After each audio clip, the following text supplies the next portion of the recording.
À l'heure où les preuves d'une accélération du réchauffement s'accumulent, de nouvelles discussions sur le climat se tiennent à Varsovie ce mois-ci avec des négociateurs toujours divisés. Le phénomène cause la fonte de la banquise de l'Arctique et des glaciers alpins, des conditions météo extrêmes et impacte la faune et les écosystèmes. Cette 19e conférence s'ouvre après les quelques progrès enregistrés l'an dernier au sujet d'un fonds vert pour le climat, une aide versée par les pays développés à ceux en développement. Vous écoutez C'est pas du vent, l'émission environnement de RFI installée aujourd'hui à Varsovie dans le centre de presse du Stade National à l'occasion de la 19e conférence des Nations Unies sur le climat. L'un des enjeux qui a beaucoup crispé les négociations ici cette semaine, ce sont les financements. Céline Info, les pays en développement attendent des engagements clairs des pays industrialisés dans ce domaine. La radio, la télé, la presse écrite et les nouveaux médias développent au quotidien des sujets relatifs au climat, en un mot, au changement climatique. 2 mois après la commémoration de la Journée mondiale du climat par la communauté internationale, vu l'importance du climat et l'ampleur du changement climatique sur les êtres vivants, il est important de revenir sur la date du 8 décembre qui est dédiée au climat partout dans le monde. Bienvenue sur le magazine de l'environnement, le visage de la nature. Le visage de la nature, du climat au changement climatique. L'importance du climat n'est plus à démontrer dans la vie de l'homme. Pour preuve, il donne aux hommes et aux êtres vivants, animaux et végétaux, de l'eau, de l'air et le sol. Ces 3 éléments, eau, air, sol, sont indissociables et déterminent l'existence de l'homme sur Terre. Il est important, avant tout, de rappeler quelques dates au cours desquelles les questions du climat et du changement climatique ont été discutées dans le monde. Suivons respectivement les présentations de Mariette Noulichao et de Timothée Yegbenyo.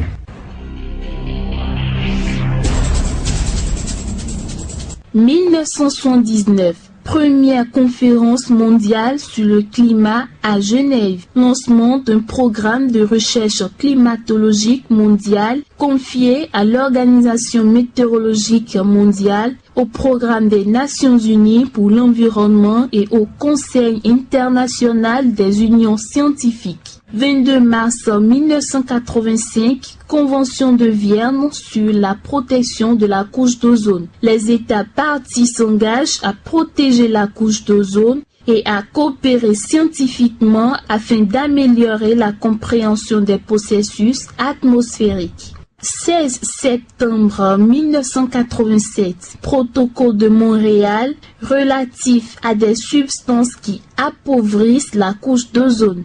Les États parties prennent la décision d'interdire la production et l'utilisation du chlorofluorocarbone, responsable de l'amincissement de la couche d'ozone. 16 février 2005, entrée en vigueur du protocole de Kyoto. Signé en 1997, le protocole de Kyoto qui vise à réduire les émissions de gaz à effet de serre des pays industrialisés durant la période 2008-2012 en deçà des niveaux de 1990 prend effet après avoir été ratifié par 141 pays. Ainsi, 36 pays industrialisés à l'exception des États-Unis et de l'Australie qui comptent pour plus d'un tiers des gaz à effet de serre du monde industrialisé mais n'ont pas ratifié le protocole seront dans l'obligation de réduire de 5,2% en moyenne leurs émissions de CO2 et de 5 autres gaz réchauffant l'atmosphère. Les marchés du carbone deviennent ainsi une réalité. Les États-Unis, qui n'ont pas ratifié le protocole, acceptent finalement de s'y associer.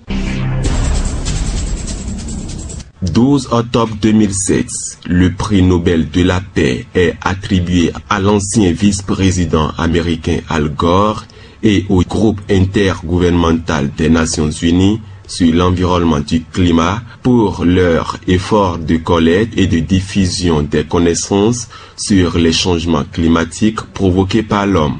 Du 3 au 14 décembre 2007, 13e conférence des Nations Unies sur les changements climatiques à Bali, en Indonésie. Un accord est trouvé in extremis à l'issue de 2 semaines de négociations difficiles sur la feuille de route qui doit aboutir en 2009 à Copenhague à un nouveau traité. Celui-ci prendra la suite du protocole de Kyoto sur la réduction des émissions de gaz à effet de serre qui vient à échéance en 2012. Du 1er au 13 décembre 2008, 14e conférence des Nations Unies sur le climat, Poznań en Pologne. Elle est consacrée à l'avancée des négociations sur le traité appelé à remplacer le protocole de Kyoto.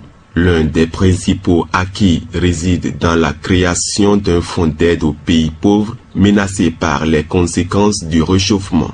Mais ce fonds ne devrait permettre de recueillir que 80 millions de dollars. Les pays en développement, notamment le Brésil et l'Inde, accusent les pays riches de ne pas suffisamment les aider à faire face aux conséquences du dérèglement climatique comme les sécheresses, les inondations, les épidémies et la montée du niveau des mers. Du 7 au 18 décembre 2009, le sommet des Nations Unies sur les changements climatiques réuni à Copenhague s'achève sur un accord à minima.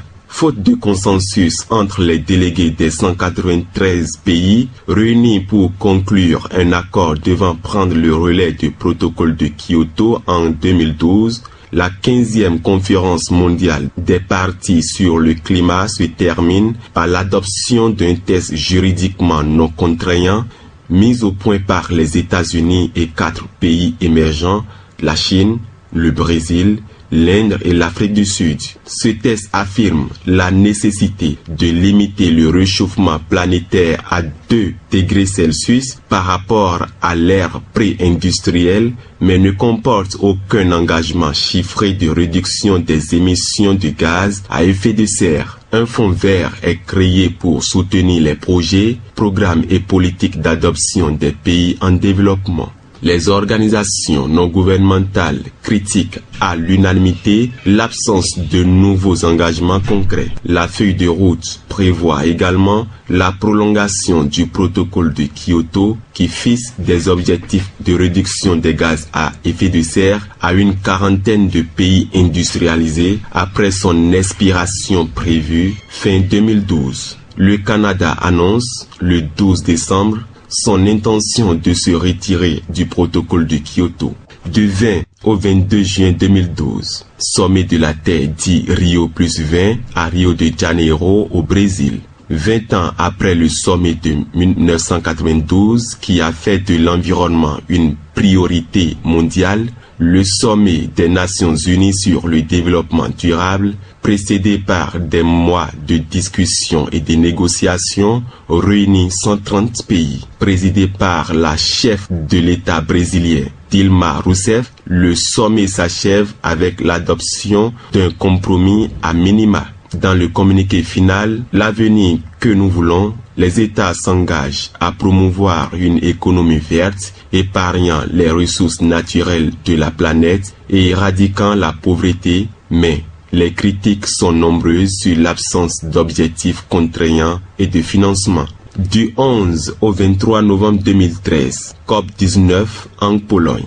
Les 195 pays de la Convention des Nations Unies sur le climat se sont réunis, finalement parvenus à un accord plus de 24 heures après la clôture officielle de la conférence. La représentante de l'ONU a tenu à rassurer les participants. Il n'est pas possible de résoudre le réchauffement climatique en une réunion avec une conférence, une négociation. Il est impératif que chacune de nos conférences, qui ont lieu une fois par an, constitue un pas solide en avant dans la bonne direction, et c'est ce que nous avons fait ces dernières années. La 19e conférence de l'ONU sur le climat avait failli s'achever sur un échec ce vendredi, les 2 grands pays émergents que sont la Chine et l'Inde refusant de faire autant que les pays industrialisés contre le réchauffement climatique.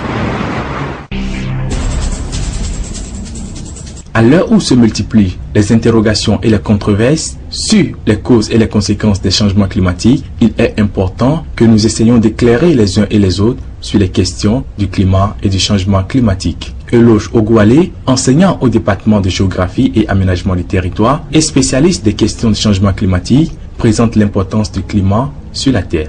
Tout comme le sang constitue le moteur de l'organisme humain, le climat est le moteur de notre existence. Quand je prends le Bénin par exemple, vous voyez, on ne peut pas développer l'agriculture sans le climat.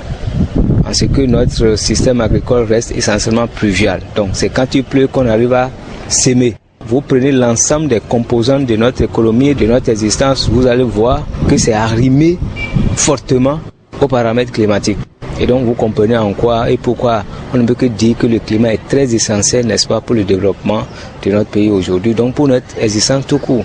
Le bon Dieu a créé la nature avec un environnement sain. Mais pour raison de curiosité, d'ignorance et pour leur propre satisfaction, les êtres vivants, les hommes en particulier, ont détruit une partie de la nature. Ceci sans pouvoir la reconstituer. Quels sont les éléments responsables de la modification du climat? La population se prononce sur la question. On constate des modifications par rapport aux saisons. Quand on parle des saisons pluvieuses et des saisons sèches.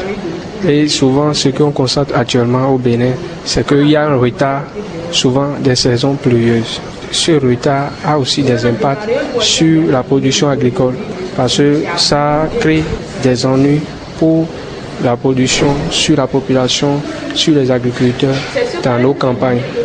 Si on prend le cas précisément de Cotonou, il y a inondation par-ci et là on a des inconvénients et la sécurité alimentaire est menacée partout en Afrique.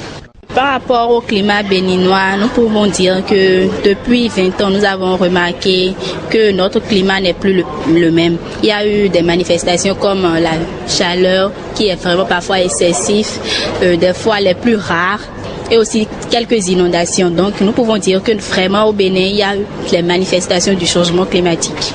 En Afrique, je pense que c'est le même, vu que le Bénin est une partie de l'Afrique de l'Ouest, je pense que c'est pareil en Afrique. Et pour ce fait, vu que c'est pareil au Bénin, en Afrique, on peut dire que les changements climatiques, c'est dans tout le monde entier. Surtout avec l'implantation des usines dans les pays développés, notamment la Chine, les États-Unis.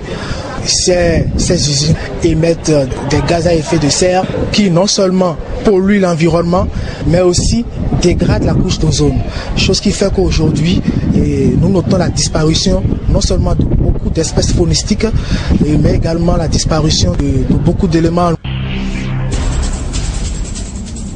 Cette destruction passe par la transformation et la perte des ressources naturelles disponibles sur notre planète. Le spécialiste Eloge Ogoualé explique ses causes. C'est aussi simple que ça. La plupart de nos machines économiques utilisent un certain nombre de produits qui émettent des gaz à effet de serre, le CO2, le méthane, ce qu'on appelle les chlorofluorocarbones plus généralement.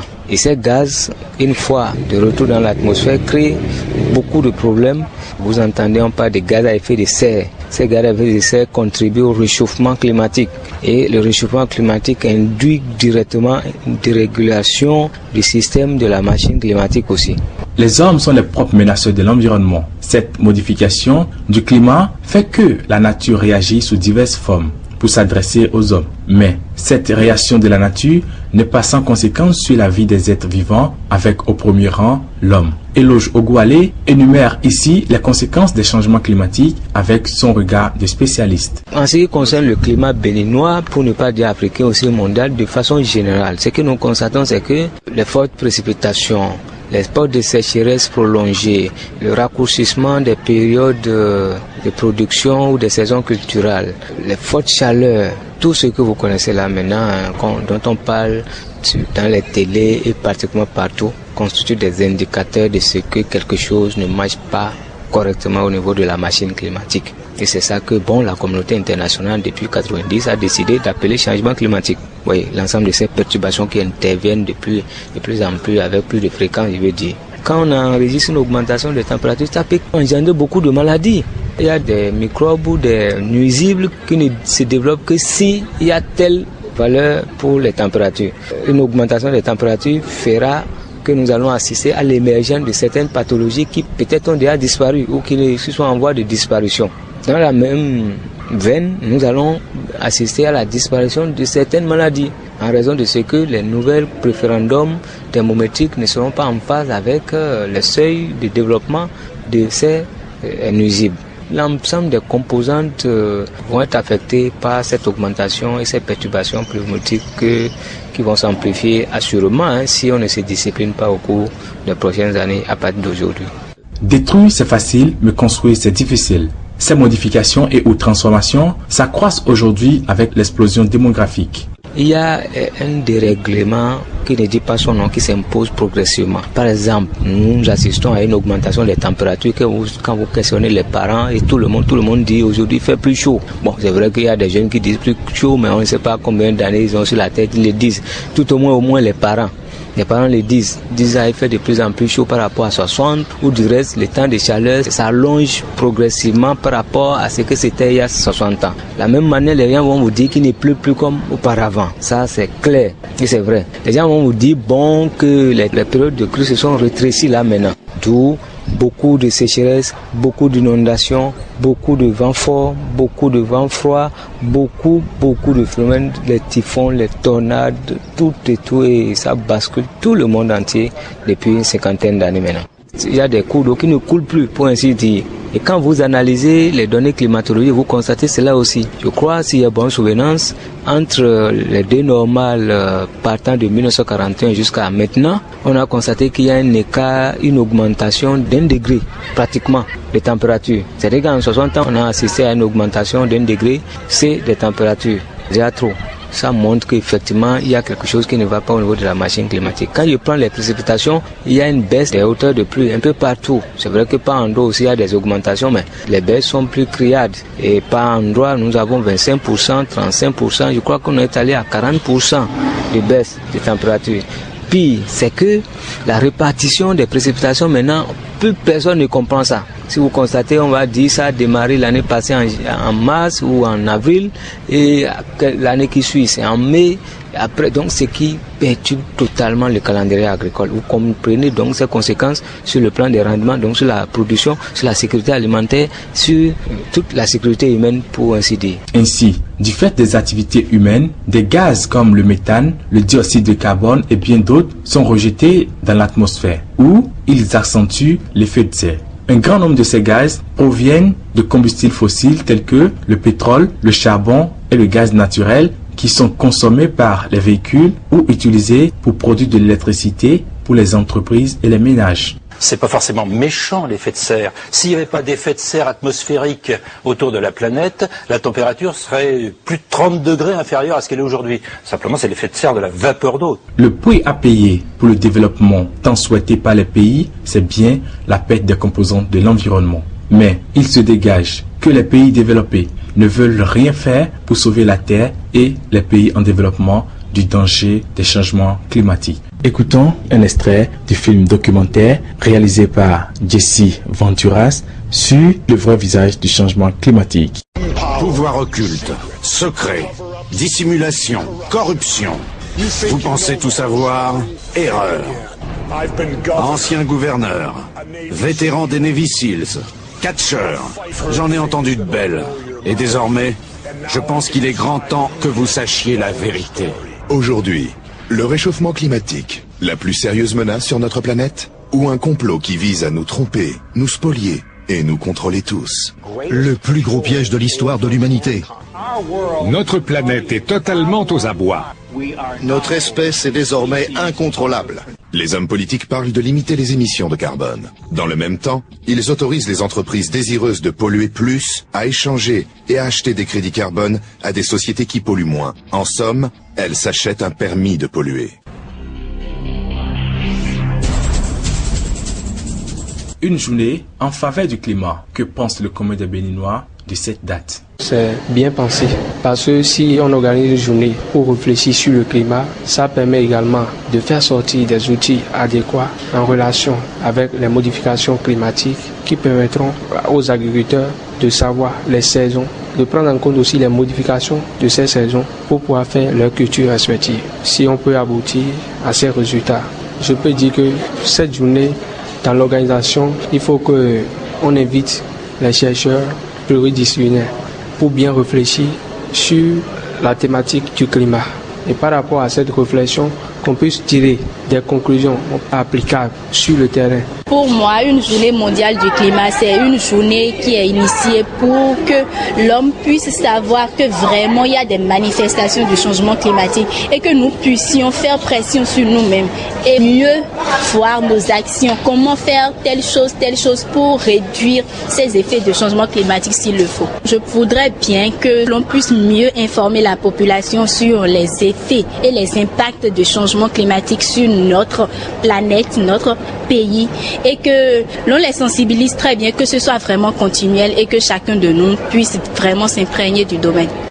L'homme est un grand destructeur et donc la journée du climat, moi je trouve que c'est une journée qui est bienvenue et c'est une journée qui permettra à la société de comprendre quels sont les enjeux du climat, qu'est-ce qu'il faut faire pour que des mesures palliatives puissent être trouvées à l'endroit de la destruction de la couche d'ozone et aussi trouver des mesures de sensibilisation à l'endroit des populations, histoire de leur faire comprendre que ça ne va pas. La journée mondiale du climat, moi je trouve qu'elle est la bienvenue. Vraiment c'est une très bonne initiative qui a été mise en place. On va essayer de voir quelles sont les alternatives qu'on pourra mettre en place pour que les générations à venir puissent également vivre dans un courant d'air favorable. Il y a plus de 7 milliards d'êtres humains sur la Terre. Ces derniers continuent de remplacer les forêts et les végétations naturelles par les terres agricoles. Nous sommes de plus en plus nombreux à nous installer dans les villes et les habitations se multiplient. Voici l'opinion du spécialiste en changement climatique sur la journée du 8 décembre dédiée au climat. Professeur Eloge Ogouali. Je crois que c'est une occasion pour la communauté internationale, je veux dire les hommes, notre civilisation, de réfléchir sur ce que nous causons comme dégâts au niveau de la machine climatique. Sur qu'est-ce que nous pouvons faire pour tenter donc de réduire les conséquences, les impacts de tout ce que nous faisons comme activité et qui dérégule de façon irréversible le climat ou la machine climatique. C'est donc l'occasion de prendre conscience de ce que nous devons faire pour réduire l'accélération des changements climatiques qui est en cours. Quand on dit le coton, cette année, vous avez vu comment le président de la République s'est décarcassé tout ça, des prières. Bon, à un moment donné, après, on dit on va chercher des avions qui vont bombarder les nuages parce que il n'y avait pas plu. Il y avait ce qu'on a appelé des pôles de sécheresse dans la zone cotonnière de notre pays, le Bénin. Vous comprenez pourquoi, une fois encore, que ce soit pour le coton et autres choses, l'ensemble donc de moteurs économiques, c'est indispensable d'avoir les ressources climatiques, sinon ça ne marche pas. Et donc, pour toutes ces raisons, la communauté humaine aussi s'est mise en branle pour dire comment est-ce que je vais faire pour réduire ma vulnérabilité par rapport aux perturbations climatiques qui s'imposent progressivement et qui vont s'accélérer malheureusement si nous continuons de faire ce que nous faisons. Pour me résumer, c'est une occasion pour prendre conscience davantage et initier quelques actions qui vont permettre, n'est-ce pas, à la communauté internationale, les États, les pays, les communautés, les populations, de commencer par se discipliner autrement, de façon à réduire la vitesse, n'est-ce pas, des perturbations ou de la dérégulation de la machine climatique. C'est nécessaire. On doit faire quelque chose. Mais certains parlent de complot autour des questions de changement climatique. Ils supposent que les informations, les vraies, ne sont pas publiées sur le vrai visage du climat. Et même, nombre de politiques et de scientifiques se font de l'argent sur cette question vitale. Tout ce qu'il y a de vert dans cette affaire, ce sont les billets. Moi, je ne crois pas ça. Il y a un problème réel que nous voyons et donc il faut s'en préoccuper et comprendre. Maintenant, si les gens veulent faire du commerce autour des questions vitales, moi, ça ne me préoccupe pas pour le moment. Je crois qu'il y a effectivement un problème de changement climatique et c'est ça qui est important. Maintenant, est-ce que les gens profitent de cela, créer un réseau de commerce? Je laisse aux auteurs de ces idées-là de se défendre quand on va leur poser la question. Moi, pour le moment, je n'en suis pas là. Il y a un problème au niveau du climat, surtout pour nous, pays en développement, et on doit s'en préoccuper, prendre les décisions qu'il faut pour réduire notre vulnérabilité. Les autres, ils ont déjà tout ce qu'il faut pour réduire leur vulnérabilité. Nous, on n'a rien. Si on continue de croire qu'il n'y a pas de changement climatique, c'est qu'on est en train de se tuer 3 fois.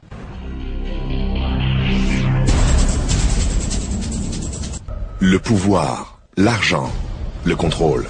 D'après les anti-réchauffement climatique, nous courons droit à la catastrophe à cause des usines et des voitures qui réchauffent l'atmosphère en rejetant du dioxyde de carbone. C'est de la poudre aux yeux. Une industrie qui alimente nos peurs et nous oblige à acheter pour des milliards de produits bio. nous faisant au passage perdre le sommeil, angoissés par notre empreinte carbone. Les scientifiques prédisent que le réchauffement mondial entraînerait dans les 50 années à venir une évolution du niveau de la mer, comprise entre 15 et 95 cm. En effet, la hausse des températures fera fondre les glaciers, ce qui ajouterait de l'eau aux océans. Et comme l'eau sera plus chaude, les océans se dilateront.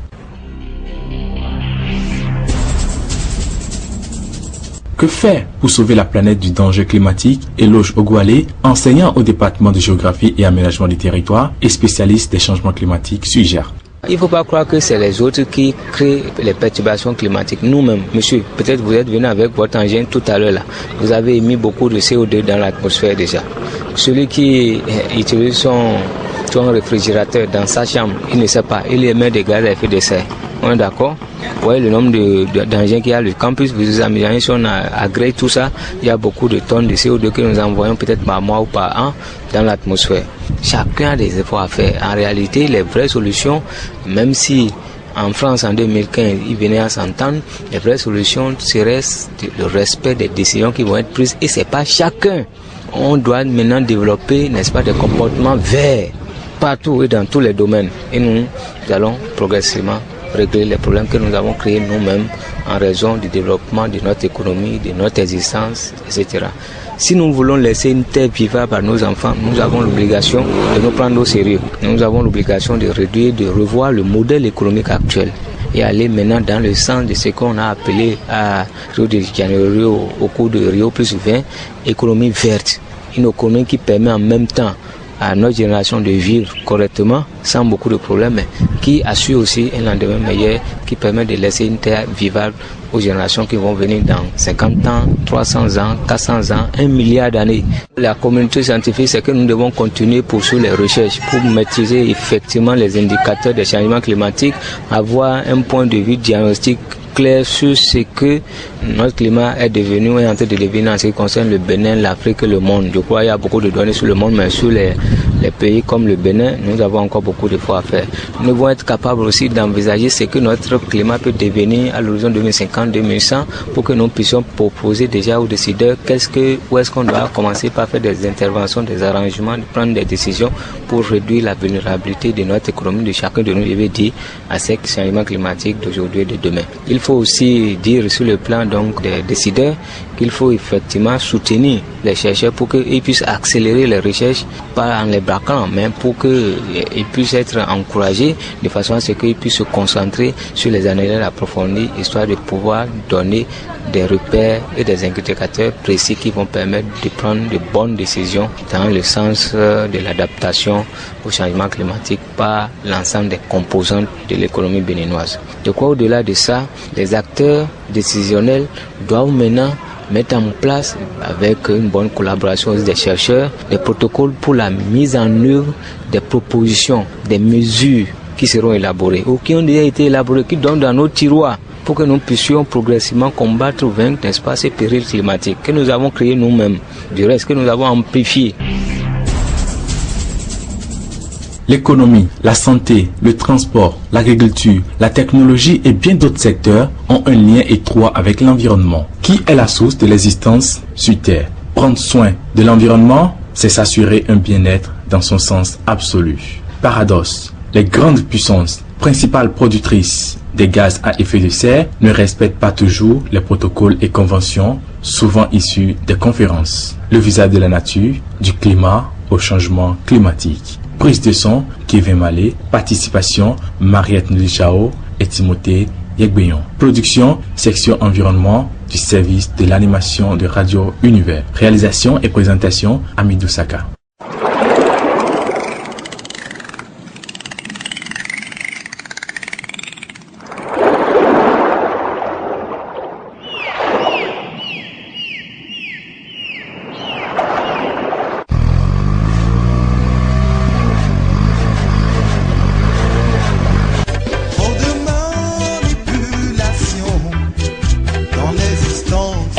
Océan, mer, cours et plans d'eau, faune, flore, sol et êtres humains constituent les composantes de l'environnement. L'environnement, discipline transversale faisant appel à plusieurs autres disciplines et à tous les secteurs d'activité.